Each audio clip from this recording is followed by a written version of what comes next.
오늘장 중심이 될 이슈 살펴보고 그 안에서도 주목해야 할 중소형주 발굴해보는 시간입니다. 이충원 밸류파인더 대표 나오셨습니다. 어서 오세요. 네, 안녕하십니까. 네, 아무래도 이 이야기가 가장 중요할 것 같은데요. 어제 삼성전자가 테슬라와 약 22조 7천억 원, 8천억 원 규모의 반도체 파운드리 계약을 체결했습니다. 해당 소식에 삼성전자가 어제 7만 전자에 도달했고 반도체 소부장주들도 함께 동반 강세를 보였는데 자세한 수주 내용부터 짚어볼까요? 네, 어제 한 8시 45분경에 약 22조 7천억 원 규모의 글로벌 대형 기업과 반도체 위탁 생산 공급 계약을 체결했다라는 공시를 발표를 했습니다. 그 시간을 바로 기점으로 해서 삼성전자의 주가 급등 그리고 뭐 두산테스나 같은 관련주들의 기업 주가가 상승하는 모습을 보였는데 그러면서 결국 종가에는 삼성전자가 약 거의 326일 만에 7만 전자를 터치했다라는 소식들도 있었고 근데 이제 그 23조 원 정도 되는 이 수치를 보면은 이제 8년 6개월로 분할로 보면은 큰 비중은 아닌데 지난해 1년 기준으로 보면은 삼성전자가 약 이제 300조 원 정도의 매출을 기록했기 때문에 약 7.6%에 해당한다라는 얘기가 있었고 시장에서 긍정적인 반응을 보이면서 삼성전자의 실적에 대한 긍정적인 부분이 아마 좋게 반영되지 않았나라는 생각이 들었는데 왜냐하면 이번에 2분기 실적도 그랬고 항상 아쉬운 모습을 보였었던 사업부가 파운드리 쪽이었는데 이쪽이 드디어 개선될 수 있구나라는 이런 기대감이 반영된 것 같고 증권가는 원래 이제 올해 2분기 시스템 반도체에서 2조 원대 적자를 기록했을 것으로 보고 있었기 때문에 그런 부분이 주가에 긍정적으로 반영을 했다. 근데 계약 상대방은 사실상 이제 뭐 외신에서도 얘기를 했지만 그냥 테슬라의 가능성이 높고 실제로 일론 머스크도 SNS에 이게 최소 금액일 것이다라는 얘기를 했기 때문에 테슬라 쪽으로 봐야 되는 그런 느낌이고 근데 이제 이거와 반대로 어제 그런 좋은 퍼포먼스가 있었으나 이거와 대비해서 좀 부정적으로 보는 시각도 한번 살펴보면 좋을 것 같은데 팔라나동 레거시 공장에서의 수주이기 때문에 수익성 개선에는 큰 도움이 되지 않을 수 있다라는 얘기도 있고 근데 이제 공급 계약권에 이제 그동안 지적돼 왔었던 삼성전자는 아직 수율을 잡지 못했다라는 그런 부분이 어느 정도 개선되고 어느 정도 잡아놨기 때문에 또 테슬라가 한 게 아닐까라는 이런 긍정적인 분석도 이어지고 있거든요. 그리고 어쨌든 테슬라를 필두로 해서 반도체 팹리스 회사가 이제 여기뿐만이 아니라 또 다른 글로벌 기업과도 다시 한번 또 계약이 성사될 수 있는 또 다른 계약이 될 수 있는 긍정적인 소식까지 있었기 때문에 어제는 테스트 장비뿐만이 아니라 디자인하우스 기업들의 주가도 강세를 보였습니다. 그래서 한 증권사에서는 어떤 기업을 봐야 될까에 대한 기준으로 첫 번째는 파운드리 비중이 높거나 삼성전자의 납품 이력이 있는 기업이 첫 번째, 그리고 두 번째는 그중에서도 테일러팹과 관련 비중이 높은 기업들에 관심을 가져야 한다고 언급을 했는데 소재 쪽에서는 뭐 솔브레인, SNS텍, 동진세미캠, 그리고 장비에서는 원익 IPS, STI, 그리고 후공정에서는 뭐 두산테스나 하나마이크론, 네페스아크를 언급을 했는데 근데 후공정단에서는 공시한 내용에 대한 수혜는 좀 제한적일 수 있지만 추후 파운드리 전반 가동률 상승이 됐을 때에는 이런 테스나 기업 같은 기업들도 충분히 수혜가 지속될 수 있다라고 분석하는 증권사도 있었습니다. 지금 언급해 주신 종목 중에 두산테스나 하나마이크론 그리고 네페스아크는 후공정 관련주인데 또 언급을 해주신 내용 자체가 직접적으로 수혜가 후공정에 있어서는 좀 제한될 수도 있다. 이런 이야기를 언급을 해주셨어요. 그런데 어제 두산테스나가 거의 상한가에 안착한 모습인데 이건 어떤 관계가 있는 건가요? 제가 생각했을 때는 두산테스나는 삼성전자의 반도체 테스트를 거의 전담하다시피 하고 있기 때문에 그러면은 이런 위탁 생산 공급 계약을 하면은 테스트는 무조건 두산테스나에 바로 가지 않을까 이런 기대감이 그리고 사실 우리가 뭐 하이닉스나 이런 관련 반도체 기업들 중에 주가가 많이 올라온 기업들이 있었는데 두산테스나는 지금까지 그런 모습을 보여주지 못했기 때문에 약간 일종의 키 맞추기의 영향으로 좀 주가가 어제 상한가를 기록하지 않았나라는 생각을 하고 있습니다. 자, 이렇게 주요 벤더사들 함께 정리를 해봤고요. 언급을 앞서서 잠깐 해주시기도 했어요. 네. 일론 머스크 CEO가 165억 달러는 최소 수치이며 생산이 진행되면서 규모는 수배가 될 수도 있다. 이런 발언을 했는데 자, 그렇다면 지금 삼성전자 주가 입장에서 좀 풀이를 해보자면 7만 전자에 도달을 한 상황, 8만 전자 이렇게 추가적인 상승 여력이 되어줄 수 있을까요? 일단 머스크의 어제 그 말을 기점으로 보면은 그런 삼성전자의 주가가 향후 더 상승을 하기 위해서는 이러한 부분들이 실적에 더 긍정적으로 반영이 될 수 있는가에 대한 쪽을 생각을 해봐야 될 것 같은데 삼성전자는 이제 테슬라의 완전 자율주행차 FSD용 반도체를 제작을 하게 됩니다.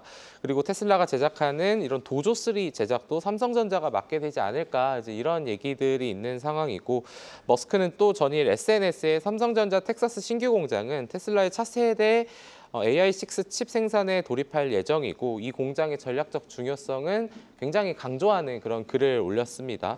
그리고 AI4 칩도 생산을 하고 있고 TSMC는 설계가 완료된 칩을 대만에서 생산하고 애리조나 공장에서 생산할 거다. 그러니까 지금 삼성전자와의 앞으로 전략적 협업이 계속해서 될 수밖에 없다라는 부분을 쪽으로 우리가 해석을 할 수 있을 것 같은데 테슬라는 2026년 말에 출시할 자체 AI 반도체 도조3 제작에 사용할 것이라고 방금 예상이 된다라고 말씀을 드렸는데 이게 완전 자율주행 기술을 위해 회사의 신경망을 훈련하도록 설계된 맞춤형 AI 반도체다 보니까 자율주행 쪽으로 가야 되고 그리고 요즘에 앞서서 이제 프로그램에서도 자율주행에 대해서 로보택시에 관련해서 얘기를 해주셨는데 사실 이게 반도체 칩이라는 거는 굉장히 많은 테스트를 거쳐야 되고 그리고 이게 우리가 알던 일반 차량과 자율주행차에 들어가는 반도체의 차이는 이게 수배에서 수십 배에 달하기 때문에 결국은 미래에는 성장할 수밖에 없지만 그게 지금 당장으로는 실적에 반영되지 않고 모멘텀 측면에서만 우리가 접근을 하고 있기 때문에 향후 이런 자율주행 업체들도 충분히 모멘텀 측면에서는 주가가 움직일 수 있으나 삼성전자 쪽으로는 실적으로 어느 정도 꽂힐 것으로 보이기도 합니다. 근데 이게 7만 원에서 8만 원으로 가는 그러한 상황에서는 일단 첫 번째로는 저는 외국인이 계속해서 매수세를 유지해 주는가에 대한 부분 첫 번째, 그리고 두 번째는 개인 투자자분들이 8만 원 사이까지 굉장히 많은 매물대가 있습니다. 최근에 삼성전자가 6만 원대에서 7만 원대까지 올라올 때 제가 정확히 숫자는 기억나지 않지만 3천만 주 이상 매도를 했거든요. 그러한 매도세를 뚫어줄 외국인과 기관의 수급이 이어져야 된다가 두 번째, 세 번째가 이러한 기대감을 충족시켜줄 수 있어야 된다. 이런 관점으로 보시면 좋을 것 같습니다. 네, 결국에는 수급이 좀 관건이 될 것으로 보이는 네. 상황이네요. 자, 그렇다면 다시 이야기를 소부장주로 맞춰보도록 하겠습니다. 앞서서 이제 밸류 체인을 좀 점검을 해주셨는데 그 중에서도 주목할 만한 중소형주가 있을까요? 저는 일단 SNS텍과 두산테스나가 좀 가능하지 않을까라고 보고 있는데 일단 첫 번째 기준으로는 어제 가장 강한 힘을 냈는가에 대한 부분이었고 SNS텍은 물론 어제 바로 그렇게 큰 반응이 있지는 않았지만 이 회사는 삼성 파운드리항으로 DUV 블랭크 마스크를 공급하고 있고 내년에는 EUV 블랭크 마스크를 납품하지 않을까 이런 기대감이 있는데 해당 매출액이 올해 대비 내년 25% 이상 증가가 예상된다라는 그런 포인트가 있고요. 두산테스나는 지금까지 FSD 칩을 100% 테스트 진행해 왔던 업체이기에 삼성전자와는 테스트 쪽으로 가장 가까이 있어서 이런 부분들도 같이 보면은 결론은 SNS텍과 두산테스나 쪽을 한번 보자라고 정리하도록 하겠습니다. 짧게 이것도 같이 여쭤보면 지금 트럼프 미국 대통령이 반도체 관세를 곧 발표한다고 했거든요. 그렇다면 소부장 관련주들은 미국에 공장이 없다면 조금 위험한 거 아닙니까? 테스트 칩은 결국은 한국에서 해야 되지 않을까. 이러한 상대적으로 작은 규모에 있는 회사가 지금 당장 미국에 공장을 만드는 거는 물리적인 그런 부분이 있어서 아니면 미국에 공장을 내거나 그런 부분까지도 좀 염두는 해두지 않을까. 그래서 그런 부분들도 좀 참고사항으로 말씀 주신 것처럼 봐야 될 것 같습니다. 네, 알겠습니다. 이번에는요, 스테이블코인 관련주 이야기를 나눠보도록 하겠습니다. 이재명 대통령이 원화 스테이블코인 도입을 공약으로 발표한 가운데 국내에서 처음으로 스테이블코인 제도화를 직접 겨냥한 법안이 어제 발의가 됐습니다. 투자자들이 주목해야 할 내용들 짚어주시죠. 네, 그동안 스테이블 코인과 관련해서는 정부의 추진 과정 속에서 여러 관련주들의 급등락이 반복되는 현상이 있었고 그런 상황에서 어제 여당에 구체화시킨 법안이 처음으로 발의되었습니다. 여당은 달러 기반 스테이블 코인이 글로벌 결제 시장을 석권하기 전에 한국도 원화 스테이블 코인을 만들어야 된다. 일본 같은 경우에도 엔화 기반 스테이블 코인이 있는 걸로 알고 있는데 정치권에 따르면 국회 이제 기획재정위원회 소속 민주당의 한 의원이 이 같은 내용을 담은 가치 한정형 디지털 자산의 발행 및 유통에 관한 법률안을 대표 발의했습니다. 이게 결국 스테이블 코인이라고 보시면 될 것 같고 지난달에 다른 의원이 발표한 디지털 자산 기본법에 스테이블 코인 관련 내용이 일부는 있었지만 이런 원화 스테이블 코인의 발행, 유통, 통제 이런 생태계에 대한 부분을 언급한 거는 어제가 처음이었다라고 보시면 될 것 같습니다. 최근 미국에서 스테이블 코인을 제도권에 편입하는 지니어스 법안이 이제 통과가 된 가운데 달러 기반 스테이블 코인이 글로벌 경제에 전반적으로 침투할 것이다라는 이런 얘기들이 나오고 있기 때문에 우리도 선제적으로 대응을 해야 된다라는 내용이 골자라고 보시면 되고 스테이블 코인은 카드 결제보다 수수료율이 훨씬 낮고 정상 기간도 따로 없다라는 부분에서 이런 부분을 우리가 대응을 해야 된다라고 얘기를 했다고 보시면 됩니다. 근데 대안이라는 게 항상 있어야 되니까 근데 금융위원회가 시장 질서 훼손이 우려되면은 긴급 조치를 즉시 발동할 수 있도록 했고 한국은행도 뭐 금융위의 자료 제출이나 공동 검사를 요구하거나 긴급 조치 명령을 취할 수 있다 이런 얘기도 있었습니다. 일단 근데 스테이블 코인과 관련해서 어제 관련주들이 생각보다 움직이지 못했었던 이유는 요즘 시장이 거래 대금이 어쨌든 약간 감소한 그런 상황에서 이게 어제도 삼성전자 쪽으로의 많은 대금이 있었고 그리고 어제 장 초반에 제가 봤을 때 지수가 0.3% 정도만 빠지는데 전체 하락 종목 수가 1,800 종목이더라고요. 그만큼 어제는 수급 쏠림 현상이 있었기 때문에 이런 반도체에 관한 수급 쏠림 현상이 완화가 된다면은 스테이블 코인 쪽으로도 충분히 모멘텀이 있을 수 있다라고 보셔도 될 것 같습니다. 자, 스테이블 코인주로 부각이 되고 있는 종목들이 굉장히 많은데 그런 만큼 옥석 가리기도 중요할 것 같습니다. 옥석 가리기 전략도 세워주시죠. 네, 일단 여러 관련주들이 있는데 한 5개 종목만 좀 살펴보면은 이게 스테이블 코인이라고 해서 뭐 코인 만드는 회사만 뭐 유망하다 이런 건 아니고 카카오페이가 사실 기존의 대장주의 모습을 보여줬었는데 뭐 간편 결제, 디지털 금융 플랫폼 구축과 결제 인프라 가능성에 대해서 시장에서 주목을 받았고요. NHN KCP와 쿠코는 결제 솔루션 및 블록체인 플랫폼 분야에서의 수혜 그리고 다날은 실사용 기반 결제 인프라 고도화를 추진하고 있는데 자회사를 통해 스테이블 코인 실물 결제 상용화에 성공을 했고 20개의 스테이블 코인 상표권을 출원을 했습니다. 그리고 IT센 글로벌 같은 경우에는 금 연동 기반 스테이블 코인 발행 사업을 추진을 하고 아까 잠깐 언급을 드렸었던 것처럼 일본 최초 엔화 기반 스테이블 코인을 발행한 기업과 MOU를 또 체결하기도 했습니다. 그리고 디지털 금과 연관된 스테이블 코인 GPC도 발행을 했고 마지막으로는 갤럭시아 머니트리인데 자회사 갤럭시아 메타버스 통해서 스테이블 코인 사업을 본격화하고 있는데 뭐 디지털 자산, 뭐 결제, 해외 송금 다양한 영역으로 확장하는 것을 목표로 하고 있고 이달 원화 기반 스테이블 코인 상표 6건을 출원했다고 합니다.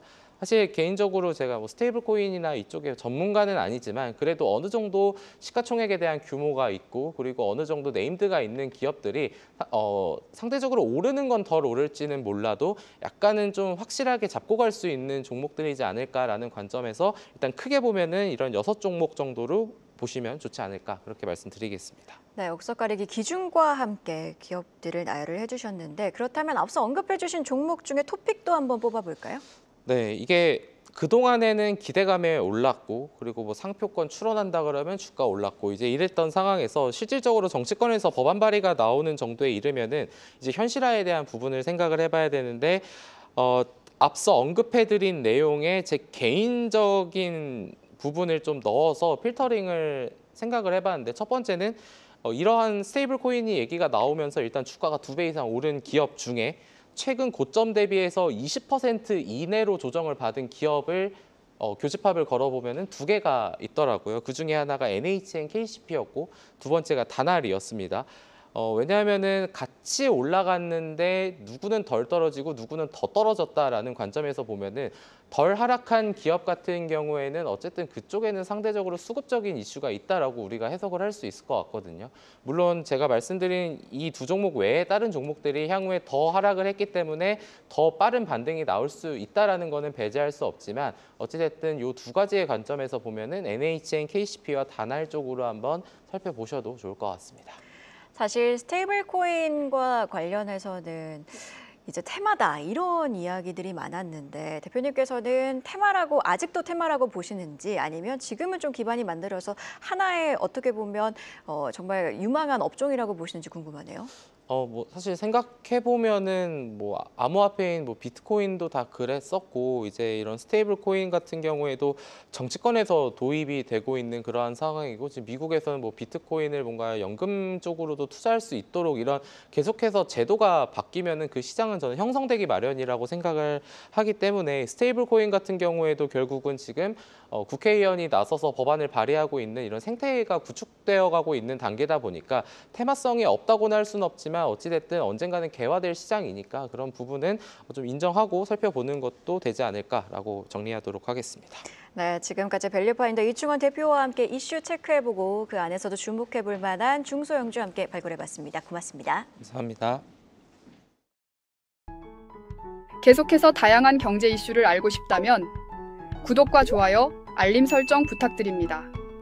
AI 캐스터 권미정이었습니다.